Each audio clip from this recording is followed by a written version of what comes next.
Testing 1, 2, 3. Testing 1, 2, 3. My producer Sam should be able to go ahead and let me know if we have any technical difficulties before we get started, like if you can hear me. So I'm just waiting for his thumbs up and we'll get started. In the meantime, as we're waiting for that to happen, I'm going to go ahead and start putting some information into the chat box. Chat basically will incorporate a few of the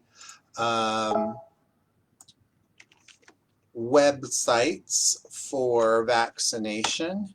We'll talk a little bit about those before we get started, but again, I can't do this as a prep work. You have to be live in order to create the chat. There we go. All right. Well, folks, I'm Dr. Greg Sanchez, owner and director of Homestead Monrovia and Pasadena. I welcome you to our Facebook Live series on COVID-19 vaccine Q&A with Dr. Greg. Today, what we're going to be doing is talking about the JnJ vaccine. Give you a little bit of background on that. I know that there's some information some that people are interested in having. I have a list of questions that have been submitted earlier before the live cast today, and we'll go over those after we touch on some of the key topics. Again, my background, for those of you who are not familiar from the last time, is before I became an owner of a home instead senior care franchise, I worked in the pharmaceutical industry for 15 years. The first part of my career was at Gilead, working on several different drug products on the commercial side. And then the second half of my pharmaceutical career was at Allergan, working in the development side, formulation development, analytical method development, and basically leading projects through the FDA approval process. So I'm very familiar with the process that a lot of you have questions on, and I'm going to share my knowledge with you today so that way we can really focus on dispelling some of the myths and concerns that might be out there. Again, just as a disclaimer, I am not a medical professional. I have a Ph.D. in chemistry with a background in pharmaceutical development. Any information that I provide you is not medical, because I am not a medical doctor, so please understand that. And also any questions that you may have related to your specific medical conditions and your ability to take the vaccine should always be a conversation between you and your medical provider. For those of you who may not have insurance, who may need guidance from someone that has a little bit more background, I would recommend reaching out to a local pharmacy. Pharmacists are also doctors. I use that term. They are also doctors. They have PharmDs, and they are very well versed in vaccinations, as well as helping you navigate some of your high-level medical issues that you may have. You can always go ahead and discuss with the pharmacist, and if they don't feel comfortable, obviously then they would refer you to a medical provider. All right, so with that said, let's go ahead and look at a couple of the links that I've posted. The first one is for the County of Los Angeles. This is the Public Health LACounty.gov. This is the LA County vaccination website where you can learn what tier you're in. Currently, we are, I believe, in the second tier now, where we are vaccinating individuals of 65 and older. Obviously, the individuals that were in the earlier tier that have not been vaccinated still are eligible to be vaccinated right now. We've just opened up the pool a little bit more. Effective next week, I believe, in LA County, we will also be looking to increase vaccinations to individuals with developmental disabilities with special needs, 16 and over. And the website from LA County Public Health is really great in providing you with where we are in our vaccination process, in addition to providing you with the links that you will need in order to go ahead and book appointments. So first one would be myturn.ca.gov. That one is basically all testing within the state of California. Specifically, LA County Public Health, FEMA, and other community partners utilize that. On the web page of LA County Public Health, they provide you with some additional information, like, for example, carbonhealth.com is the organization that is being used by the LA County Fire Department for their vaccinations. And then finally, thank God, we have enough supply where we're actually going ahead and seeing actual pharmacies that have agreements with the federal government to go ahead and distribute vaccinations are now going live. CVS Pharmacy, Ralph's Pharmacy, Rite Aid, Walgreens, Costco, Albertsons, Pavilions, and Vons, all of their pharmacies are now offering the COVID-19 vaccine. The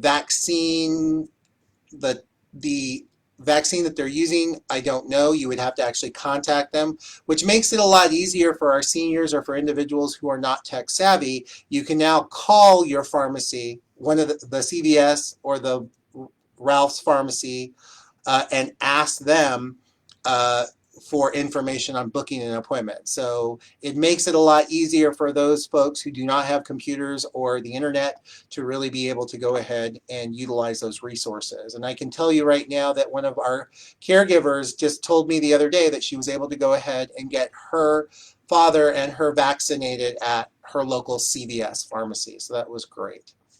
So that's how to get the vaccine, but let's talk a little bit about the vaccines. So the previous Facebook Live that we did on this subject was really in depth on the Moderna and Pfizer vaccines because those are the ones that were available at the time. Those have now been in the population for a little over a month. There are a lot of anecdotal data shows that there have been very few significant adverse side effects to taking these vaccines. Again, these are messenger RNA vaccines that are basically encapsulated in little fat bubbles, and those are injected into the body. The messenger RNA then gets into the muscle cells, where it utilizes our cells in order to go ahead and make the spike protein that is associated with how the coronavirus actually adheres and accesses our cells. By creating that protein, our body identifies that as foreign, and our immune system kicks in. We create our antibodies, and we end up ultimately with immunity over the course of time. Though the Moderna as well as the Pfizer vaccines utilize this mRNA technology and the lipid nanoparticles, the little fat bubbles, to go ahead and deliver the messenger RNA to the cells, so that way we can go ahead and start making those spike proteins to elicit the immune response. They both require 2 injections. The 2 injections combined after 2 weeks from the second injection provide efficacy of greater than 90%. Now we can talk a little bit about that. And the reason why they do the 2 injections, there's a lot of data coming out, which is awesome because we're actually better to understand what's going on there. So what we can comfortably say right now is that based off of how these 2 vaccines were approved through an emergency use authorization, basically Pfizer and Moderna separately submitted a information package to the FDA with the data that they had at the time. So the data that they had at the time basically stated that the vaccine needed to be stored at, in the case of Pfizer, at ultra cold temperatures, so -70 degrees, and then the Moderna needed to be stored at frozen temperature. Subsequently, as more data and stability information on that vaccine have come in, I know that Pfizer has gone ahead and submitted to loosen up their storage restrictions to basically standard frozen temperature, which is great for the supply chain because having a -70 degree storage condition is awful to manage. So hopefully that gets approved soon, so that way we can go ahead and start expanding the use of the Pfizer vaccine. Both of those were, at the time of filing, had enough data to support the use of 2 injections in order to achieve the greater than 90% efficacy. Additionally, the data that was submitted was limited to a clinical trial, phase 3 clinical trial that was being performed only in the US. So at that time, we weren't seeing the variants. And that's, you may have heard of some questions related to, well, are the Pfizer and Moderna vaccines going to be efficacious against those variants? More data is being generated as we go, which is good. So that way we'll have some confidence on whether those two have the same level of efficacy against the UK, South African, Brazilian variants of the coronavirus that are currently out in the population. So that's just a high-level review of those 2 vaccines. Let's get into the new vaccine, which is the Johnson & Johnson vaccine. The Johnson & Johnson vaccine uses a similar mechanism of action in that they are presenting DNA or sequenced DNA from the coronavirus that is then read and basically tells our cells to make the spiked protein. And then that whole immune response that we had previously talked about takes place. What is unique about the J&J vaccine is that instead of using a lipid nanoparticle or a fat bubble, it is actually using a more traditional vaccine mode of delivery, which is a adenovirus vector. So let's talk a little bit about the adenovirus vector. So basically what we're saying is that in the laboratory, we have taken the virus that causes common cold, and we have manipulated it to, 1, not be infectious. So we've created this car, if you will, the car that will go ahead and will put the information from the coronavirus into, and then we'll take that car and we'll inject it, and we'll transport that information to our cells, and then subsequently start making that spiked protein. So then that way we elicit the immunoresponse. Now, the reason why they use the vector mode is because it's more robust. And if we look at the unique properties of the J&J vaccine in comparison to Pfizer and Moderna, what we see are 2 things. One is that the vaccine itself can be stored at standard refrigerated temperatures, meaning that I don't have to store it at frozen or ultra cold storage, because the nanoparticle, the lipid nanoparticle, is more fragile than the CAR or the vector that they're using. So that's why they're utilizing this approach, and it's a lot more stable. Purely from a packaging perspective and a storage perspective, it's a lot more stable. And because it was more stable, they were able to go ahead and perform a more robust phase 3 clinical trial that took that clinical trial outside of the US and actually was performed in multiple countries, particularly South Africa, because we know that the South African variant of the COVID-19 virus, the COVID-19 virus is a lot more challenging to deal with. It tends to be, it's more, it tends to be stickier, so therefore you get a higher rate of infection because it is a little bit more robust in how its mode of infection occurs. So individuals with that virus, that variant of the virus, have said to be more contagious. So with that said, we have a larger data set from Janssen, which is a company within the big Johnson & Johnson organization, that has a lot more information about it. And what they were able to find, or at least how they performed their phase 3 clinical trial, was with one injection. Now that one injection provided some interesting efficacy data. But let me emphasize, because I know a lot of folks, and a couple of the questions that came through were really about the difference between the numbers.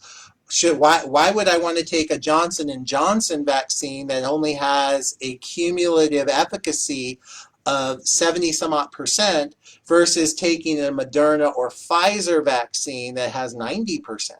Well, the number, it's not an apples to apples comparison.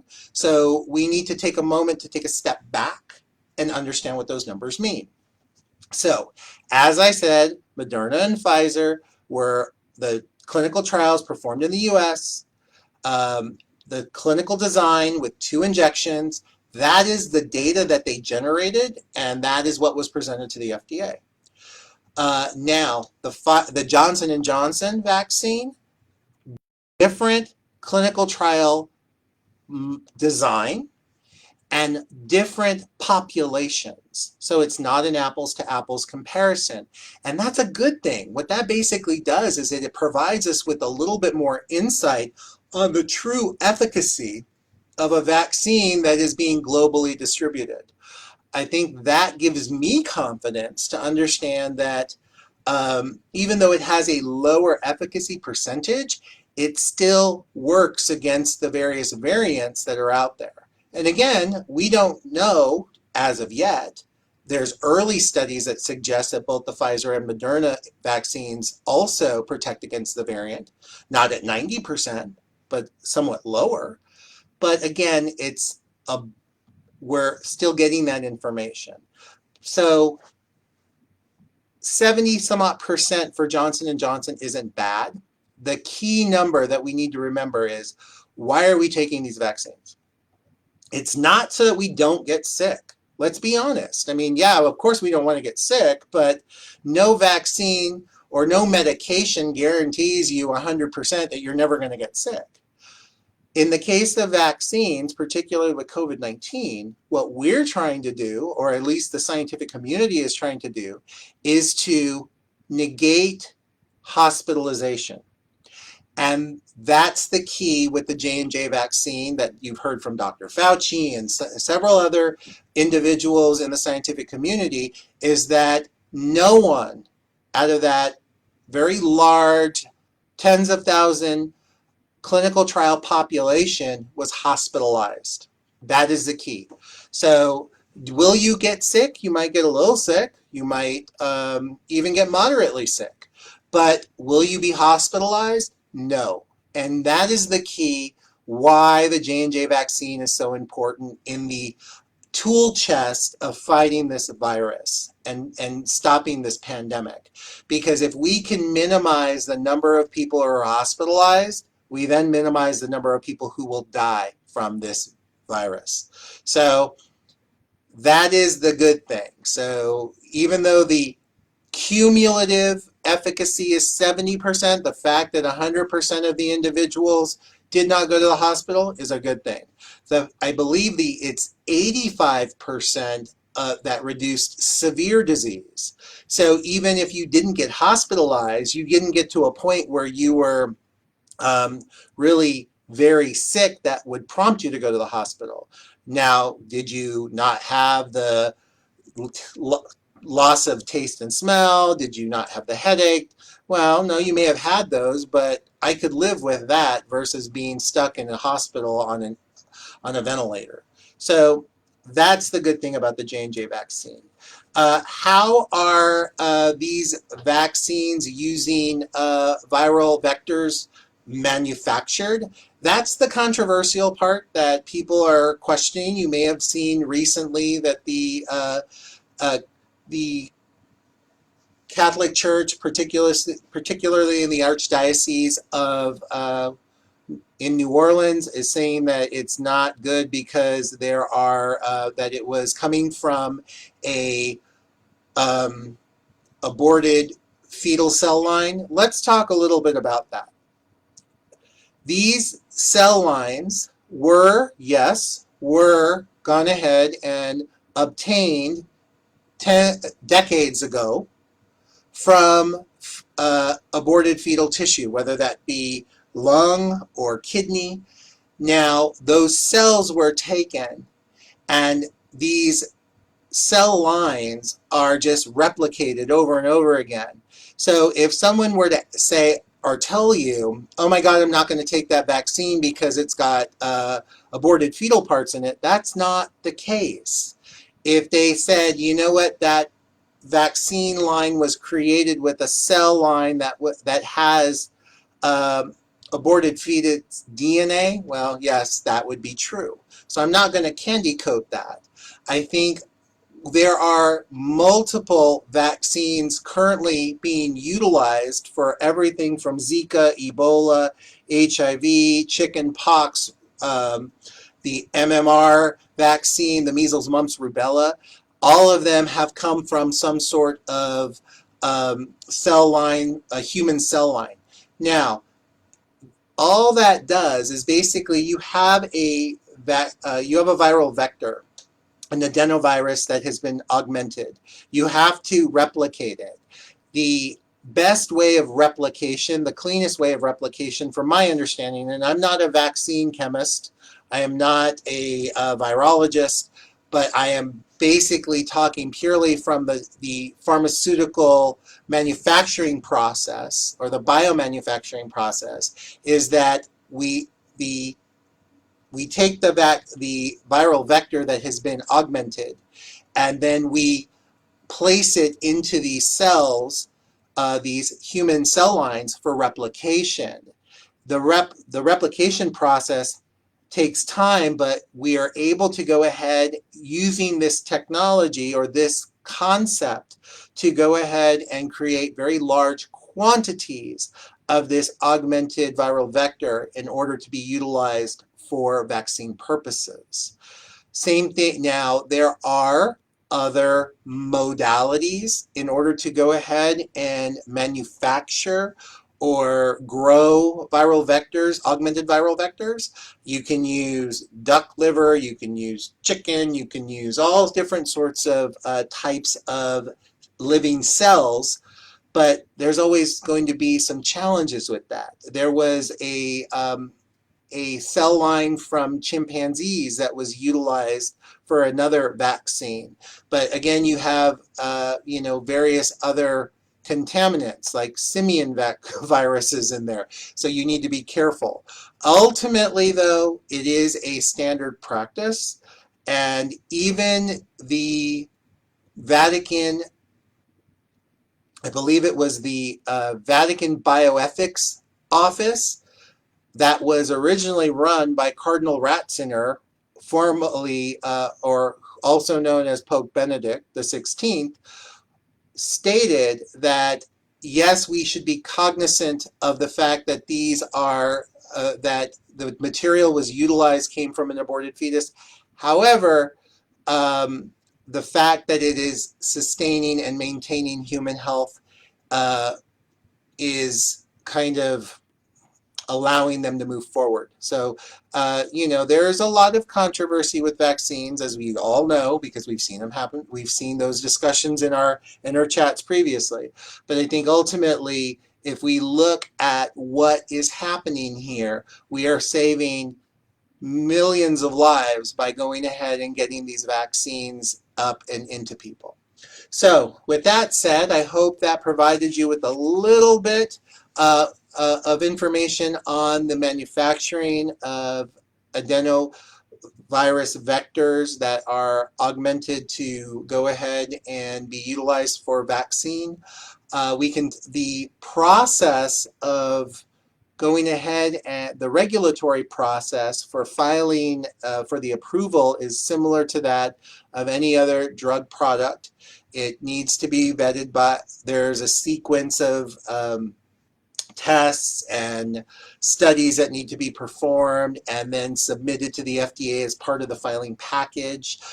Everything from efficacy to the testing of raw materials to the testing of the product to ensure the safety and efficacy of the material that's being put in the vial, subsequently to be released to the public. So same process. Again, we talked a little bit about, people had mentioned why was it so fast to go ahead and get approved? That's because, again, we talked about Project Warp Speed and removal of the red tape. That didn't necessarily mean that the rigors of the scientific studies that were being performed were being pushed back. If anything, no, they were allowed to shine brightly. But it was the the red tape associated with the filing and the review of these products and their data packages that enabled us to go ahead and get these through into the market faster. All right, so I hope that was helpful. I'm looking to the chat real quick, and I'm looking to my let's see here. Sorry, I'm just going to check and see if we have any updates. I don't see any updates right now.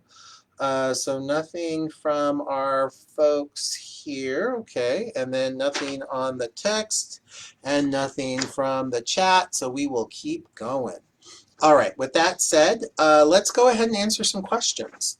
So for those of you who just joined in, I'd just like to highlight that in the chat we have the links to the various vaccination websites. Feel free to go ahead and take a look at that. Oh, there goes my producer sending more information.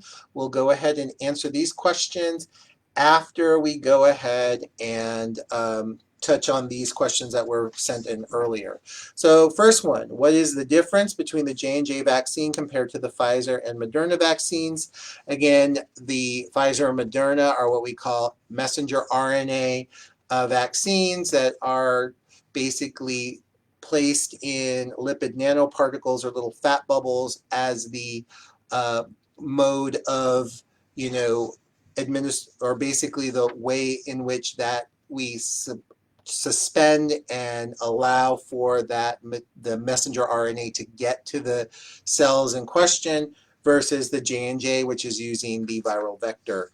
Same mechanism of action in that the antigen that is being created is the spiked protein on the surface of the virus, and it is not the virus itself. Okay, is it true that the J&J vaccine only requires one shot? Yes, it does.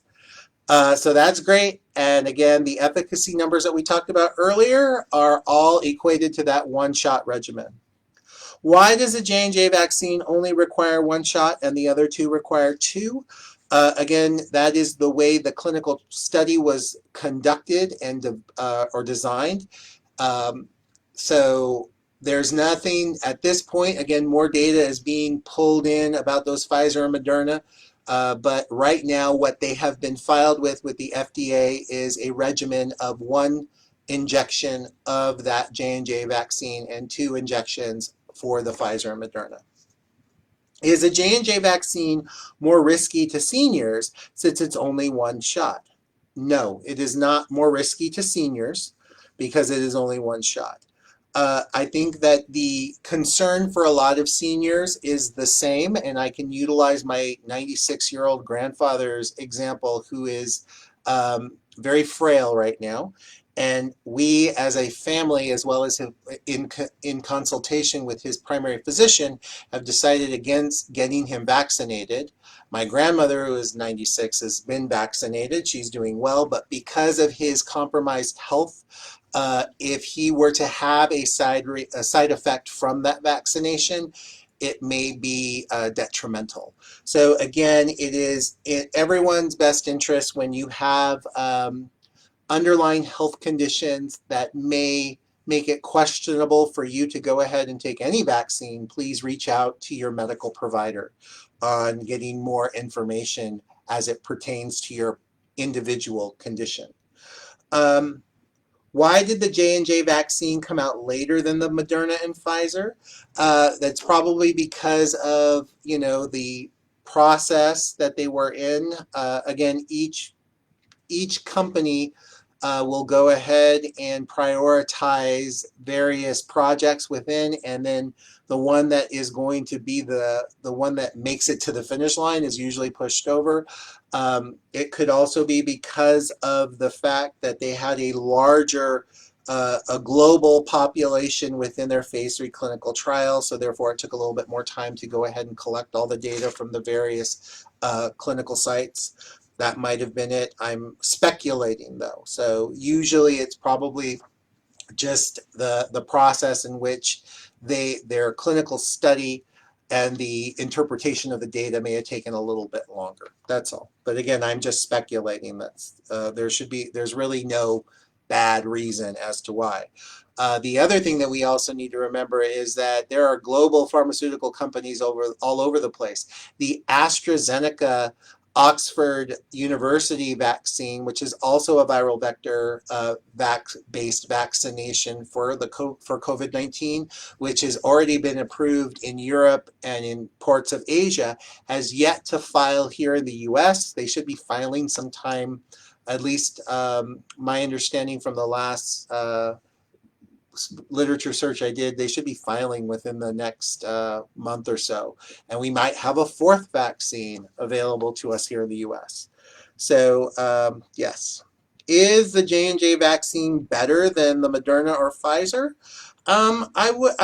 You know what, at this point in time, the data, I don't know if there's enough data to say that. I think in all honesty, it really depends upon what your endpoint or your desired outcome is. Purely from a public health standpoint, the desired outcome is let's make sure people don't get hospitalized. Let's make sure that people, if they get sick, they can convalesce at home. So, I think if we're looking at it from outcomes, it's pretty much across the board the same. So, more data will come along and maybe someone can make that comparison. My last understanding is there's not been a study done where there's been a head-to-head comparison between the three currently approved vaccines. Do I need to wear a mask around someone who has the vaccine already? Well, I'm glad you asked, because the Centers for Disease Control, the CDC, has recently put out their guidances for individuals who are vaccinated and how they should be continually protecting themselves during this pandemic. And Sam, if you can Google that and put that link in the chat to the CDC guidance for vaccinated individuals, I'd appreciate that. So that way the folks on the live stream have access to that. Right now, according to the guidance, and it makes perfect sense. So again, studies are still being conducted. We may be vaccinated. I am vaccinated. I may be vaccinated. However, I still might be a carrier. That's the key difference. And that's why the CDC is still recommending that when you're out in public, you're still masked, you're still doing physical distancing. They have gone ahead and now lifted the restriction of physical distancing or being indoors if you're with vaccinated individuals, you can now be without masks in the home, which is great. There's even a section of that CDC guidance that points to individuals who are vaccinated can still be unmasked and inside with people who have not been vaccinated, thank you, Sam, I see that you put that in there, depending upon their physical condition. So in other words, if they're low risk if they got COVID-19, and they're a healthy individual, the CDC is saying it's okay for individuals to interact, the vaccinated with non-vaccinated. But ultimately, our practice here at home instead is always to be masked, because it's still, until we achieve greater than 80% of the population being vaccinated, it just makes good sense. I mean, it's better to be safe than sorry. And quite frankly, after a year of wearing a mask, what's another 6 months? So there you go. Let's see. Where are they giving out the J&J vaccine? That's a good question. And you can actually see that at the LA County Public Health website. Each of the sites that public health is managing actually tell you what vaccination is being provided there. I have heard that CVS and Walgreens have received an allocation of J&J vaccine. But if you're looking for it, that LA County Public Health website would probably be a good place to start. Let's see. I have heard that the J&J vaccine is riskier than the Moderna and Pfizer. Is that true? No, it is not riskier. I don't believe it would be riskier. I haven't seen any data that would, the safety data that has been presented doesn't show that it is riskier. I don't know what you mean by riskier. I do have an update though. A friend of mine who is in New York, he went ahead and had the J&J shot. He did say from a reaction point, he just kind of felt sick. He didn't feel good. Headache, achiness, kind of what we see on the second injection of the Pfizer or Moderna shot. But after 24 hours of having it, all of a sudden that day after, he started feeling better and subsequently better. Still had the soreness in the arm from the injection site, but really that was it. And again, that demonstrates that the vaccine is working. It is initiating an immunoresponse, allowing our bodies to go ahead and see this foreign material surfacing within our bodies, and then doing its job from an immune response by going ahead and putting out those T cells and making sure that there are antibodies present, so that way moving forward we are not going to get very sick, that your body is actually seeing COVID-19. All right, so that's good. Let's see here. Can you get all 3 vaccines? No. Actually, it's not recommended at this point. We don't have any data to support it. And really, do you want to get, let's see, 5 shots? 2 of the Moderna, 2 of the Pfizer, and then 1 of the J&J? Overkill when it comes to this stuff. Who knows? It's not like you're going to grow a tail or anything, but I think that, you're not going to...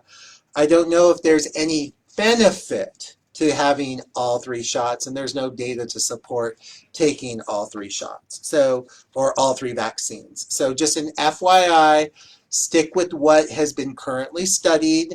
More than likely, it's just coronavirus isn't going away. It's going to be here. COVID-19 will be here moving forward. And more than likely, what you're going to see is there will be a COVID-19 booster every year now, or it'll be something similar to the flu shot, where you have to take it every year because there's going to be variants that subsequently change. So there's going to be some tweaks to the formulation.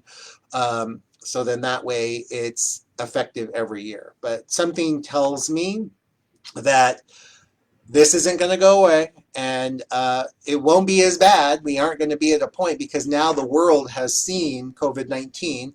Our bodies have seen COVID-19, and therefore, probably having that additional vaccination will be helpful. All right, or that booster shot, excuse me. All right, which vaccine would be better for seniors?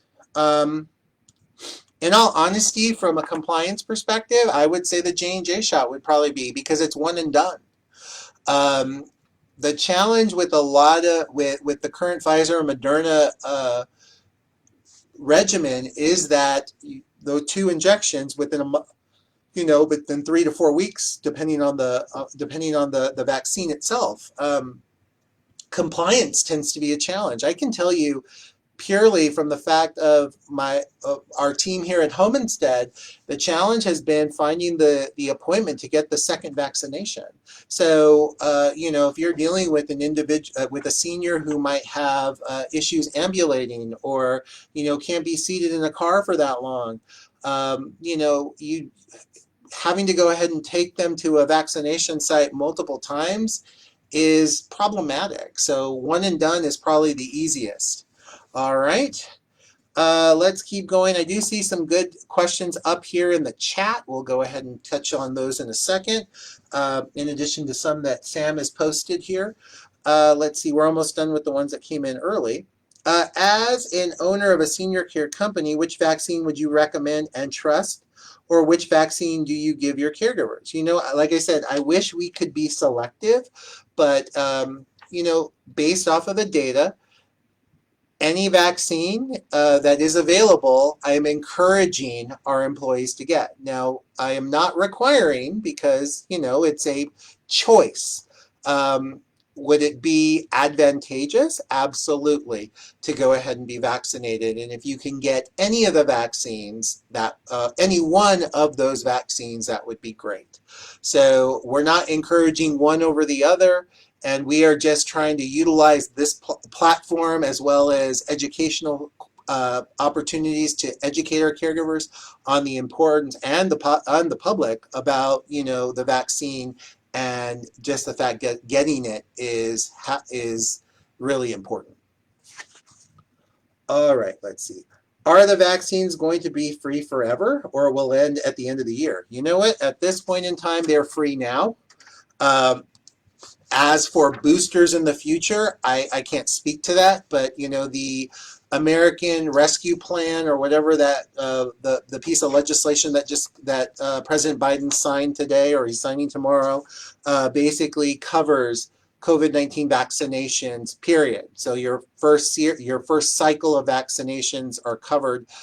I'm not familiar. The legislation just came out, so I don't know if there's anything for ongoing vaccination beyond 2021 and 2022, but that would be a good thing to find out. Again, I'm suspecting that an annual booster might be needed for a while, so we'll see how that works out.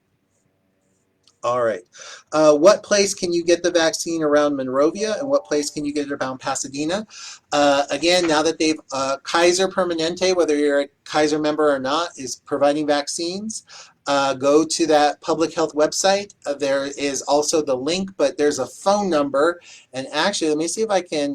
The phone number for Kaiser for information is 855-555 0951. Sam, can you put that in the chat for me? It's 1-855-555 0951. That is the number to reach out to Kaiser for information regarding the vaccine clinics that they're running, that are done for the state, that are not requiring you to be Kaiser members. CVS, Rite Aid, Walgreens, all of those locally. Local to Pasadena City Public Health has their website that you can go to and ask a request for an appointment, so that those are available in the local area. My best thing to do, go to the LA County Public Health website, and they should be able to give you locations that are close to you. Last question from the ones that were provided earlier. Do I need to isolate from others if I have received the vaccine? Per the CDC guidance, no. If you mean that isolating from someone who has COVID-19, I would still recommend wearing the mask. I would still recommend practicing physical distancing, because again, you may not, let's just look at the numbers. If we assume that 90%, if you got the Pfizer or Moderna and you're 90%, it's 90% effective, there is a 10% chance that you could still get coronavirus or the COVID-19. So don't chance it. Still practice physical distancing, masking, hand hygiene, things like that to protect yourself. If you just mean that you have to isolate from others after taking the vaccine, no, you are not infectious. You are basically being given a piece of the coronavirus to initiate an immune response. You are not infectious with the coronavirus. You have not been injected with coronavirus, so you're not going to be infectious. Okay? All right, with that said, let's go to the questions here in the chat. So, is it safe for an unvaccinated child to be around a vaccinated grandparent? Yes. According to the CDC guidance, a vaccinated grandparent can be around their unvaccinated grandchild or their child. Again, it aligns with what the CDC guidance says. Oops, did I just freeze? It goes to what the CDC guidance is talking about with respect to the it being around individuals who are healthy. So if your unvaccinated child or grandchild is healthy, then yes, absolutely you can be around them. Because unfortunately, none of the current vaccines, Pfizer, Moderna, J&J, have been tested on children. Okay, the minimum age, I believe, is 16 years old, and that is for the Pfizer vaccine. Not for, I don't remember off the top of my head what the J&J limit was. Moderna was, the clinical study was performed on people 18 and over, so the data set only supports 18 years for the Moderna. So at this point, children are not going to get vaccinated, but so to answer your question, yes, you can. It is safe to be around your unvaccinated grandchild or child. All right. Will we need to be vaccinated every year going forward? Good question. I believe so. We'll find out as more data comes out. We have another one. How about allergies after vaccines? So if we're talking about symptoms, if we're talking about reactions. Reactions have been minimal. Reactions have varied from just arm soreness all the way to fatigue, to having flu-like symptoms. Individuals have usually, there are very rare cases where you're seeing skin rashes or irritation. There's very low examples of where you're seeing anything really severe. There are a couple of freak cases where individuals have gotten really sick and had to be hospitalized. But if you think about it, that's one in how many people have been vaccinated right now? Millions. So with every drug product, there will always be some small population of our community that may have an adverse reaction. This is, again, our individual biochemistry is unique, and sometimes we don't fall within, sometimes we do fall ill to certain things. At this point in time, to answer the question related to the COVID-19 vaccine, there have been minimal cases of significant or severe allergic reaction. Again, mild to no reaction to mild to moderate cases have been suggested. With respect to the generation of allergies afterwards, there really have been no studies that or no data that I've seen thus far that indicate that anyone has obtained some kind of an allergy after the fact. Thank you for asking the question. Moving on, let's go over to this side, sorry. When are young adults going to be able to get vaccinated? If we classify young adults as 16 and over, those individuals can be vaccinated now. If you are looking for younger than 16, studies that are ongoing right now aren't scheduled to be completed until the end of the year, so you're probably not looking for FDA approval until probably late this year, early next year, for the use of any of these vaccines on a population of younger than 16. Are the vaccines interchangeable? No, they are not. Data was presented to the FDA utilizing a certain regimen so therefore you cannot do a Pfizer for your first injection and a Moderna for your second. You can't do a J&J and then a Pfizer. So no, it's basically when you start with one, they've only been approved to be utilized as prescribed. So again, injection one of the Pfizer vaccine, 3 weeks later, the second injection of the Pfizer vaccine. The first injection of the Moderna vaccine, 4 weeks later, the second injection of the Moderna vaccine. And then lastly, one injection of the J&J. All right, does being allergic to proteins in mushrooms eliminate me from taking the vaccine? It's a really good question, and I am not probably the best person to answer that. I think that is a question to ask your medical provider. You may also want to ask a pharmacist. So if you do not have a doctor that you can reach out to, then call your local Rite Aid, call your local CVS, and feel free to go ahead and ask them, ask to speak to the pharmacist, and the pharmacist might be able to provide you with that information. That's a great question to ask. Unfortunately, I'm not qualified to answer that. Why does the virus severity differ from location to location? You know what? It really depends upon, if we're thinking about it from outbreak perspective, we're looking at, how contagious it is in specific areas. So, for example, the surge that we had here in LA County back in December and early January was awful. I mean, you couldn't go anywhere without having someone who you knew or loved who tested positive for COVID-19.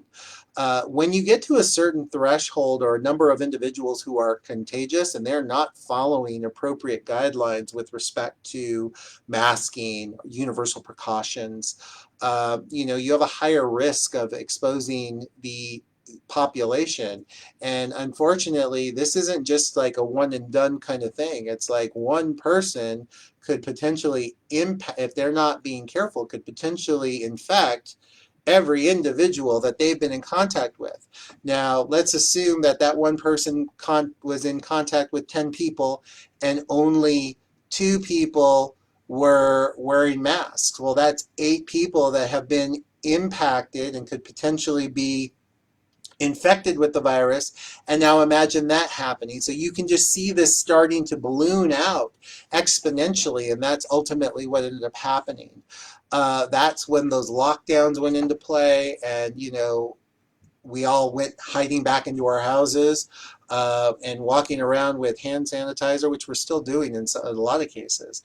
But usually what ends up happening is when you have scenarios where you have a high outbreak, it's usually because the population isn't following the precautions in order to minimize their risk of being infected. That tends to be the case.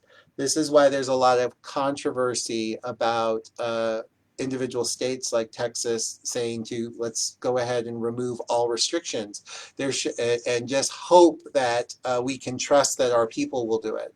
And I would hope that people are compassionate and would do that, but unfortunately that's not the case. And sometimes we do need to go ahead, especially in a crisis like this where you had over 500,000 people die in the US alone.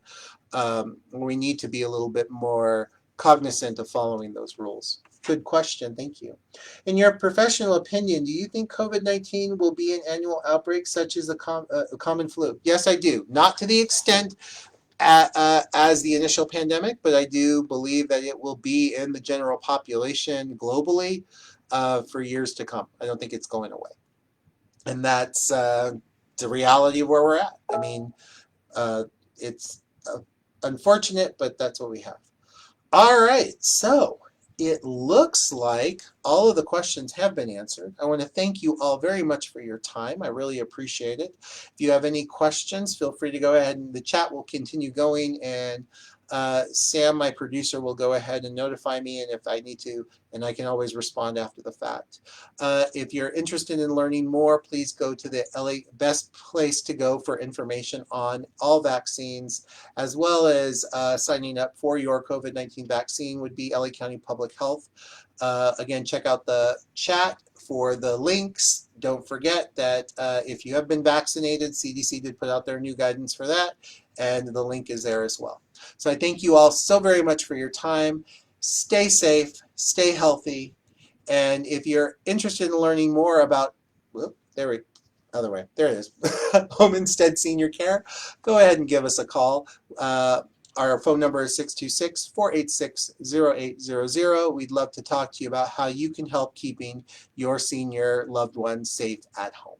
Thank you so much for your time. Have a blessed day. Good night.